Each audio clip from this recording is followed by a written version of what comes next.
pemirsa, seputar info kembali hadir di sela-sela aktivitas Anda.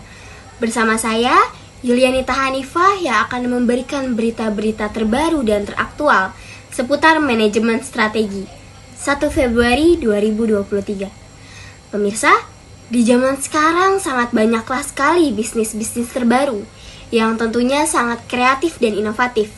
Namun di balik itu, dalam menjalankan sekaligus mengembangkan bisnis, tentu harus diperlukan penggunaan manajemen strategis yang berguna meningkatkan kemampuan untuk mengatasi berbagai permasalahan. Untuk mengetahui lebih lanjut apa itu manajemen strategi, saya akan alihkan kepada pemateri.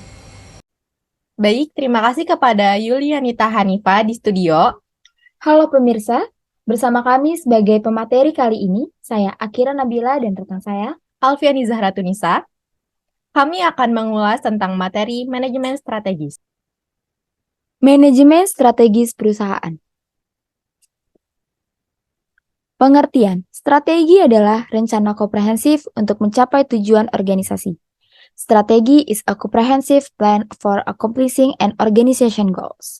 Dimaksudkan untuk mempertahankan kelangsungan hidup organisasi atau perusahaan di lingkungan bisnisnya, menghadapi persaingan bisnis dengan perusahaan sejenis. Ada komponen strategi. Yang pertama, kompetensi yang berbeda. Sesuatu yang dimiliki perusahaan di mana perusahaan melakukannya dengan baik dibandingkan dengan pesaing. Yang kedua, ada ruang lingkup, lingkungan di mana perusahaan hidup seperti lokal, regional, dan internasional. Yang ketiga, ada distribusi sumber daya. Bagaimana perusahaan memanfaatkan dan mendistribusikan sumber daya yang dimilikinya. Selanjutnya ada jenis-jenis strategi. Strategi pada tingkat perusahaan. Persaingan antar perusahaan pada sektor bisnis secara keseluruhan. Misalnya seperti Bank Mandiri dan Bank BCA. Lalu ada strategi pada tingkat bisnis. Persaingan pada suatu atau beberapa jenis bisnis tertentu. Misalnya seperti kartu kredit, KPR, dan lain-lain. Dan yang terakhir ada strategi pada tingkat fungsional. Persaingan pada level fungsi perusahaan, misalnya seperti marketing atau promosi.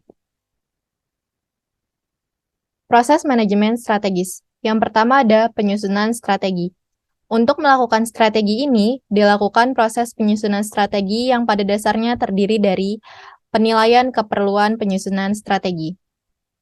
Hal ini terkait dengan apakah strategi yang akan dilakukan memang sesuai dengan tuntunan perubahan di lingkungan ataukah sebaliknya lebih baik mempertahankan strategi yang telah ada, misalnya.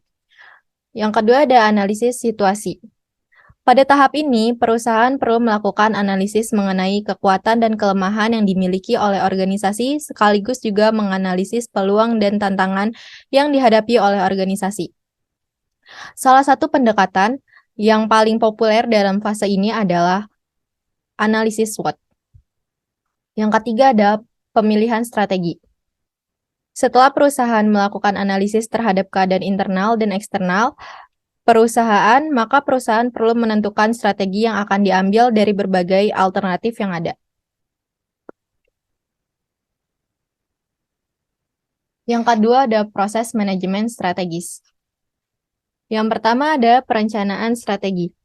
Proses ini mencakup dari mulai penentuan tujuan hingga penyusunan strategi sebagaimana yang telah diuraikan pada bagian sebelumnya.